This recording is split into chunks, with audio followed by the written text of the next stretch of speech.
So what the monopolist would like to do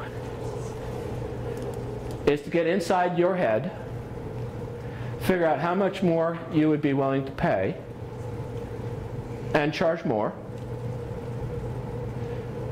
Put another way, the monopolist would like to be able to charge different people different amounts based on their demand.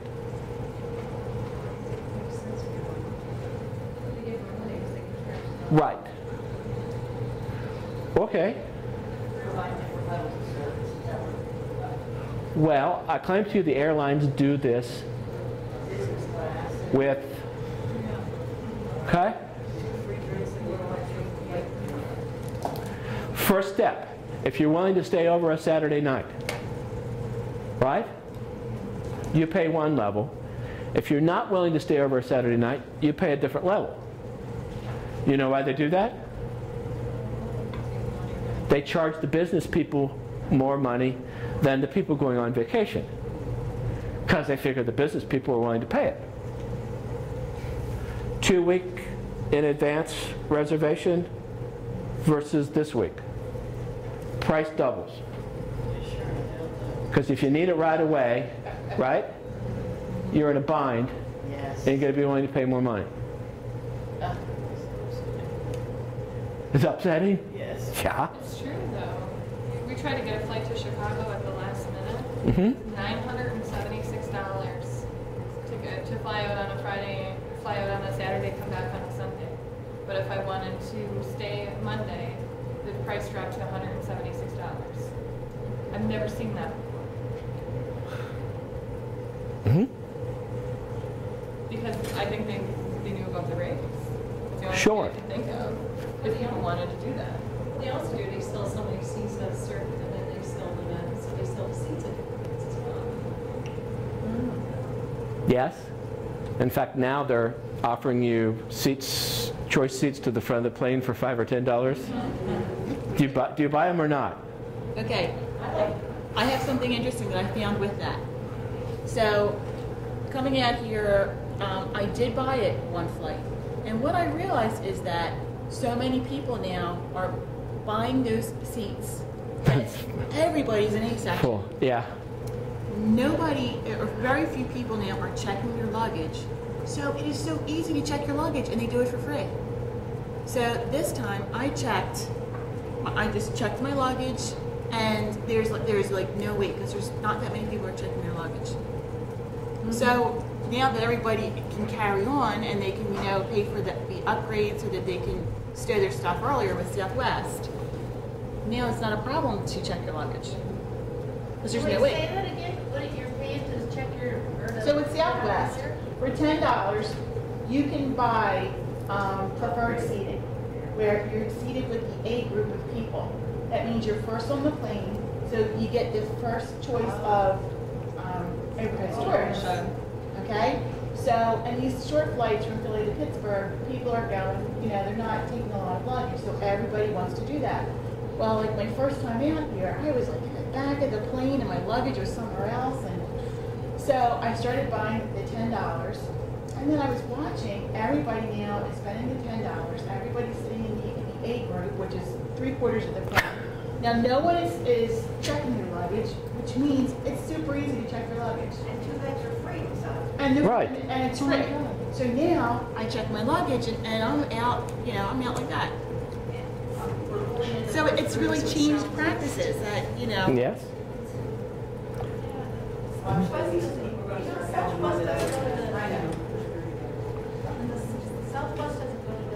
south, though. It also doesn't go to Wisconsin. I like, now that I'm hooked on Southwest, they don't go to a lot of They do what?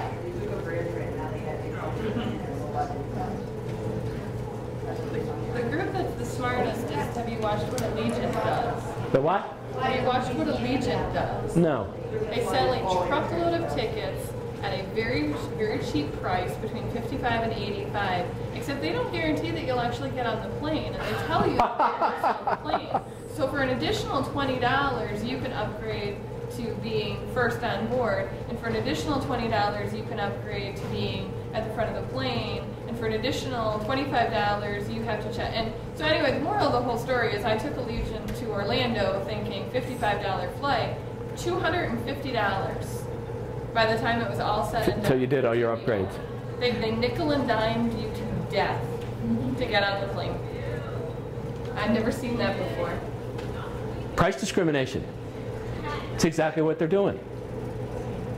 They're trying to see what you're willing to pay for and charge you extra for it. And they turned away 25 people on the flight. Oh, God. Who were just told you don't have a flight. Go get on the next one.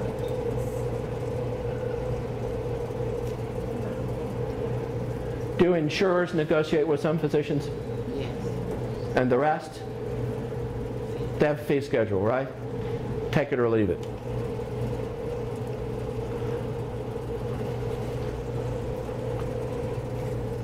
In fact, I even ask you the question in some levels whether the amounts that private insurance pay physicians, Medicare and Medicaid, is a matter of price discrimination. In other words, basically, why do people take Medicaid for half of what they take private commercial insurance? Because they have private commercial insurance. You know, they have a group of patients with private commercial insurance. If you didn't have that group and your whole practice was Medicaid, that's a whole lot different state of the world. In fact, I claim that's why hospitals take Medicaid patients for less money. It's called cross-subsidization. Have you heard that term before? Private commercial, the money that hospitals get from private commercial patients, they get more money, and they subsidize the care from the Medicaid patients who they get a lot less money for. It's called cross-subsidization. But the hospitals, if they lost the Medicaid patients, would lose a portion of its patient volume. They can provide it for less money because they have the rest of the costs covered. I don't know, maybe.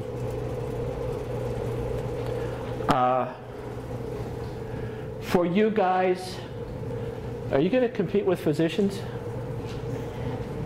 They think you are, by the way. Oh, yeah, they're scared to death.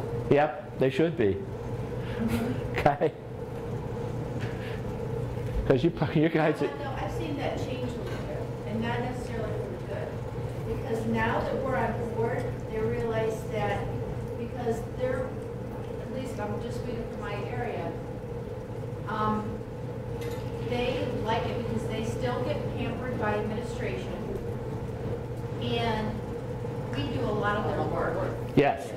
And so now, just like the ER that needs the physician, they're rarely in the ER. They'll be off doing this, that, and whatever, because they know you're down back there holding the fort. So now they've kind of changed it so they like us because really it's benefiting them. I think that is a problem in the long run. It is a problem. I don't think they're going to get... I think physicians will not be mollycoddled by administration for very much longer. They're already good. The problem in the small areas, though, is Yes. they are because You can't recruit. You can't. Yeah, we have ones that are whatever. Yeah. One new physician that we have there. I was telling somebody else that they called. They said, oh, they couldn't find this doctor, and then they found it because she didn't show up for work, and then he was in a car accident when I was way up there because he lived far away. Well, here he wasn't really. He was arrested. He had to be tasered. He was in a domestic dispute, was drunk. This was at 7:30 in the morning, was in a domestic dispute. Neighbors called the police because he was screaming he was going to kill his wife. Came, resisted arrest to the point where he had to be tasered. And then, and this is why it wasn't a murder. And there was no mention. This happened to be in this. And they didn't give him the boot. Oh my. They even refused to put in his personnel file. Oh my.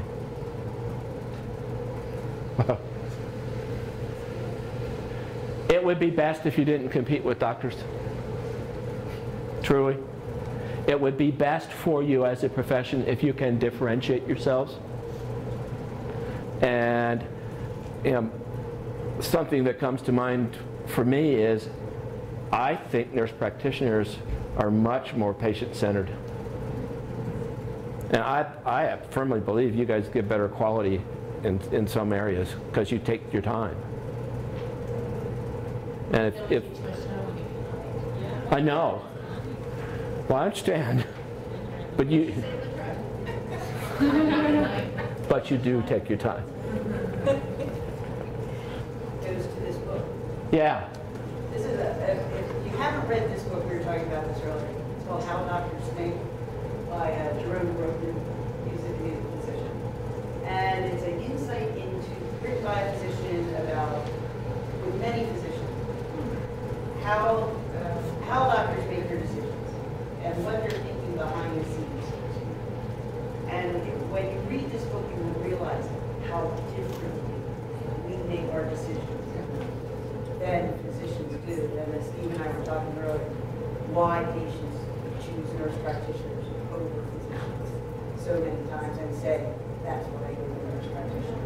And it's really, really a great read. If you haven't read it, it's really simple. You probably can't get oligopoly or monopoly power. But if you can figure out a way to do it, good. But differentiation is really the way to make it work. Yes? Do you envision at all, with regards to Medicare, currently we make 85% fee schedule related to the physicians and make 100%? Do you envision any type of tiered system with DNP somewhere in the middle? I can envision pressure for it. That was one of the reasons I decided to go back, it would be envision something in the middle where I should be getting paid more than the nurse practitioner who does not have their doctorate. The AMA will never allow that to become 100-100, I don't think. I think it'll always never is a long time. Well, I think it'll always be like 95 or 98. I'm not sure. I'm not sure. Okay. And some of that actually may come from the doctors, because you see, lots of doctors are finding out that if they partner with an NP or a DMP, that's good for them, and they would like to bill you at the rate that they're billing. Yeah. Well, the other question that Lisa and I always have, in the nursing home, arbitrarily it has to be a physician who is medical director. You said that last night. Yeah. But I think that'll change. But as a nurse practitioner, we basically do the role, but it is required that they sign certain documents, so it has to be a physician. Nobody wants it. The physicians don't want it. So do you ever envision that they will change that to say, you know what, DNP? I think for sure that happens. I think the biggest issue, again, flying field, the biggest issue with the DNP is how independent do you practice? And some of that ties into how long you've practiced and what you can do. It's easy for the doctors to say, well, we do a residency, so therefore that's an extra 3, 4, 5 years of experience.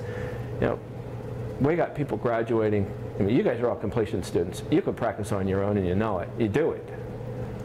But for some of the younger, newer ones, without a residency or an internship or anything like that, they've had no clinical practice. So. We have that problem with one young NPs that we work with, who just went through associate degree, then went on through graduated, and then as an NP, the hospital hired her and put her in a clinic. Well, by herself. By herself, and she was working with another doctor, but then he said, I can't have her because I can't be training her. And she's having a really hard time because she can't work independently on her own. Well, I was just going to say that, I remember reading an article about an LPN who had worked, I think, 30 years as an LPN. And she wrote to the board of nursing that she thought she was qualified enough to be an RN. And she should just rather go back to school. If she worked 35 years, no, she should sit the RN first. So I wrote back and said, well, I've been a nurse for so many years, and I just go to med school now.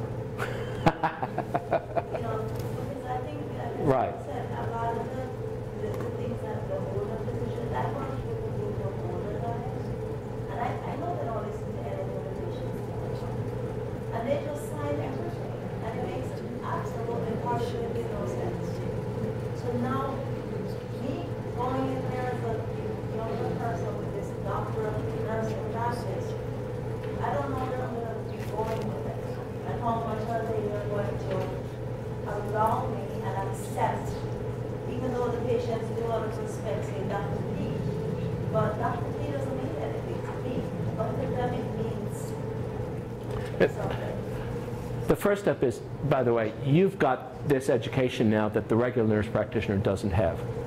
Now that gives you an argument for more money. That's differentiation, right? Experience. Right. And if you're doing the same thing that primary care physicians are doing, that's the rest of that argument. Especially if your outcomes are the same or better. And there's a literature on that now, right? So would you say that possibly a good or better option for us is to kind of become entrepreneurial? Because I think the change is going to come a lot slower to Professional, how's that?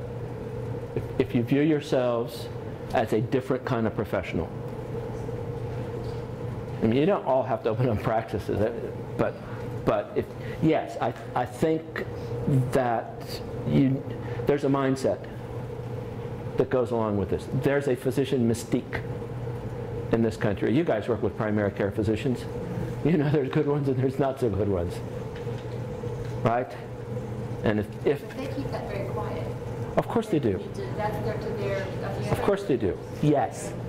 But I think, Yes. I think some of the arbitrary rules they use to hold us down, like that really are not rules. Like Wisconsin's a relatively independent state, yet there is a rule that apparently all of my history and physicals for surgery need to be co-signed by my physician. That's not a state law. That's somebody made up at the hospital. So when I go and I argue and I say I do the same thing my physician does, they say, well, no, you really don't because you're on call, but you're not really on call by yourself because there's also a physician on call that you could call if you needed them even though you never call them, and that this has to be co-signed even though it really doesn't have to be co-signed. And I feel like they use that to kind of... Well, maybe they should just take the call and you don't.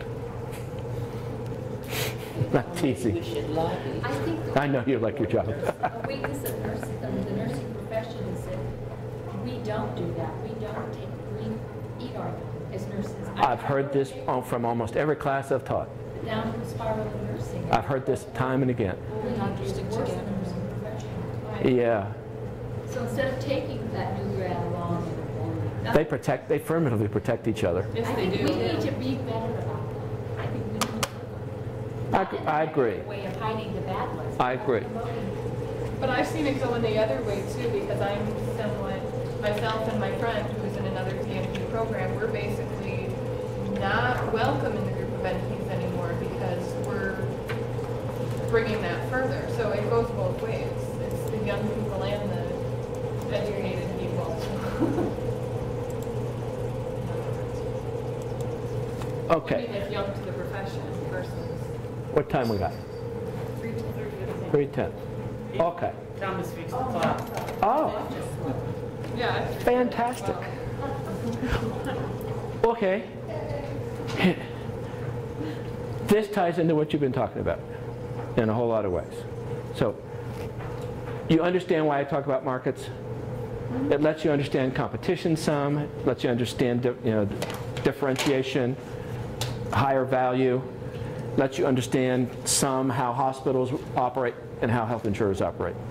And you ask the question, quite appropriately, right? How do we differentiate ourselves? And we've got this environment out there where you would like to stake out a territory, right? As professionals and do better. Okay? Now, you can do that in a marketing sense. You can do that economically. But this world's evolved into a framework where it's not just about economics. It's about what I'll call advocacy, politics, raw politics. And so the question is, if you would like to be able to be medical director of a facility in Wisconsin, how do you make that happen? If you would like to be able to write your patient histories without having some guy just rubber stamp it, and they just look at it and right, they know you, they just sign it, right? Which is silly. They don't even sign, they click a little button. that says, Which is okay. silly, right? Yeah. And shouldn't you be able, in Pennsylvania, right? I guess finally you can do it now. Right? Can you write scripts? What, 5 years ago you couldn't? Ohio was the 50 out of 50 states. We have no position. You got it now? Fine, that's a Can you practice independently? Okay. So why shouldn't you be able to bill at the same level? Number one. I'll just throw out a couple of things, right?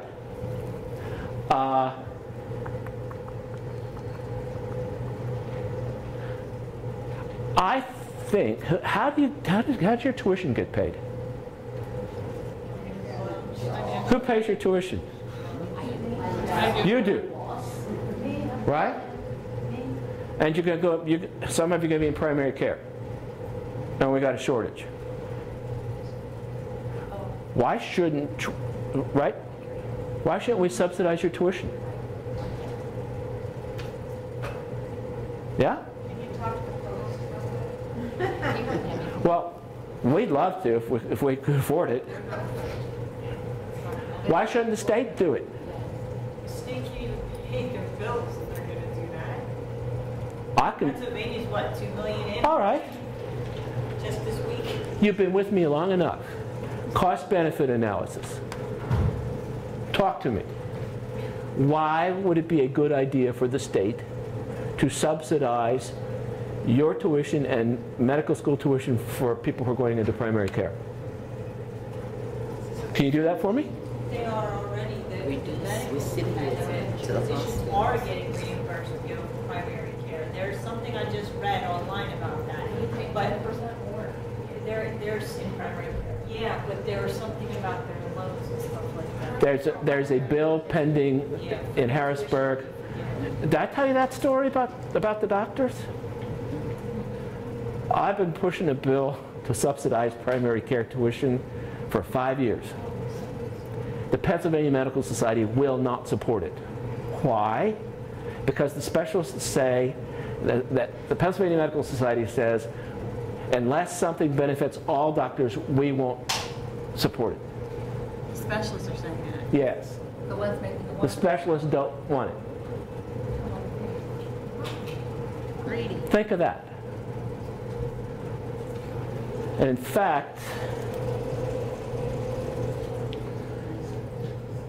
if we're going to look at advocacy, right, health policy advocacy, what we ought to do, I think, as a first step is let's take a look at what people are doing out there, see who's good, see who's not so good, see what they're getting, seeing what they're not getting.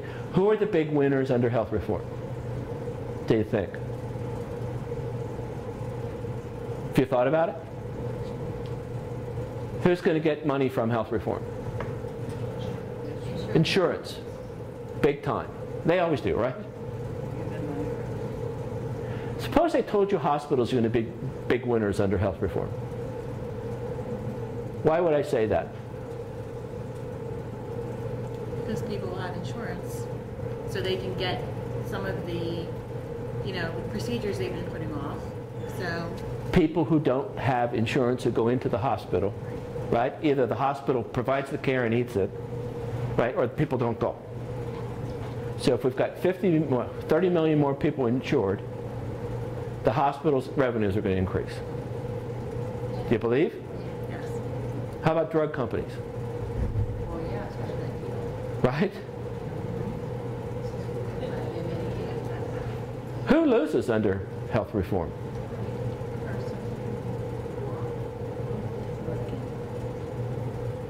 Maybe you guys, if we're not careful. Why? If demand doubles, well, if demand goes up 30% and we don't have any more professionals,